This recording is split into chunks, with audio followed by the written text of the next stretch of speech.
What happens when you mix China and $23 trillion of debt? You get a big problem. That's what we're going to discuss today. My name is David Quintieri, and I have been looking into these aspects that are generally unknown, that are generally not understood. I take that stuff and I make it real simple, real easy. So join me today as we look through what's happening in China, where you got to understand how serious this really is and the implications of that for all places around the world. You came here for the truth, so let me unveil that for you. China's local debt crisis, currently standing at $23 trillion, is growing, and it threatens to be a drag on the world's second largest economy for years to come. So if we look at this particular place, Hegang, a remote coal town near the Russian border, and by the way, if I butcher that name, bear with me. A few years back, this city made headlines as it underwent an unprecedented financial restructuring due to the debt that was more than double its income. Okay, probably not a good thing, like in your circumstances. If your income coming through is $100,000 a year and you've got $200,000 in credit card debt, not a good balance there, okay? It should be maybe the other way around, if anything. All right, now it was a pioneer in that it was the first city administration to take official emergency steps since the state council set debt management rules in 2016.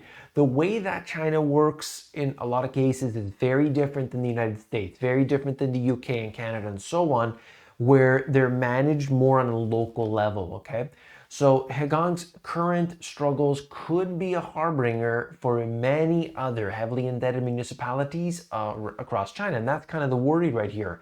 You've got trillions upon trillions of debt that they can't pay back. The income coming through, and at the same time, from the top down, they're saying, you better grow. You got to grow now. You need this much percent growth over the last year, or we're all in big trouble.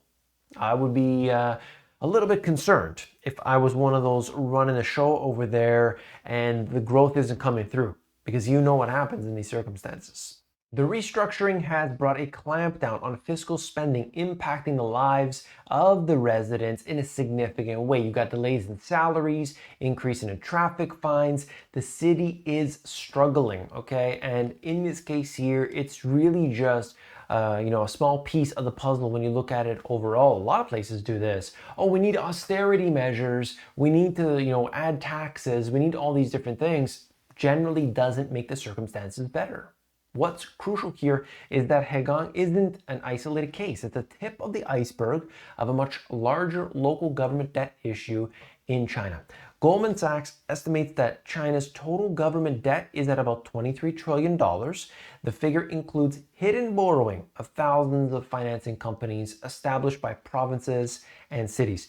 The way that China works, obviously, it's not so transparent the way that would be in many other countries, and that makes it difficult to be certain. But whether it's 23 trillion, whether it's 20 trillion or 10 trillion, it's a lot. Okay, it's a big number, and that's what we should be aware of, that there's too much debt, not enough income.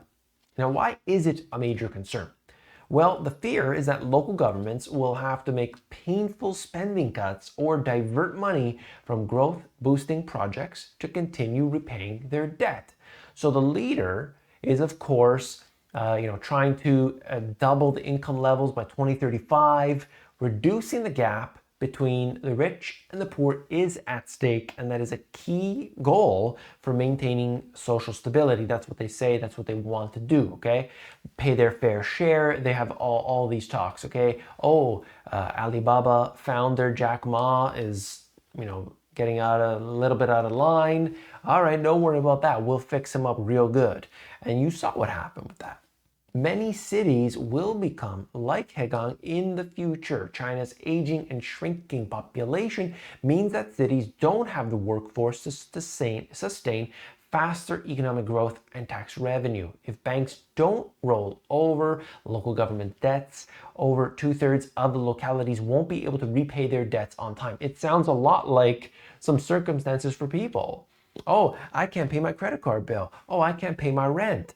And what do? They got problems. Well, in this case here with the government, you could say China will just bail them out. But how much of that can a country actually accept? The public debt just rises forever and ever, not without consequences. Despite these concerns, Beijing has maintained that local government finances are overall, stable, as they say. They have been encouraging local governments to curb their debt risks for years, especially hidden debt that doesn't show up on the balance sheets of these little cities here in towns. And you see that, probably not a good thing, because that just means no matter what data we get, it's actually worse. It's worse. Not a good sign there. And by the way, it's not just China. Okay, they're all doing this to some degree. The debt situation is not just a Chinese problem even, because it's actually going on globally. Given the interconnectedness of our world's economies, the debt crisis will have repercussions for everyone.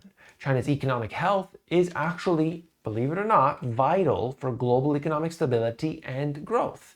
So we have to realize that this has wider implications, and we have to address what the solution would be. And that is, number one, in my opinion, admit that you can't get that growth. That's the first thing.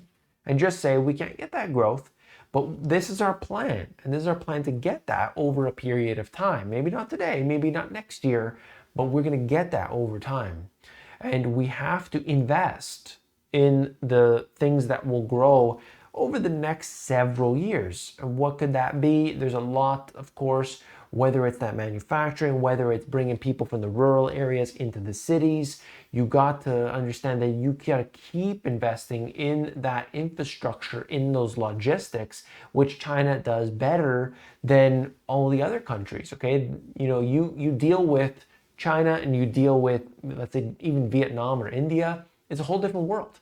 China's got it just ready to go. All the paperwork's already ready to go. All of their, what they call freight forwarding, you want to move products in and out, it's so easy. It's done. They already know what to do.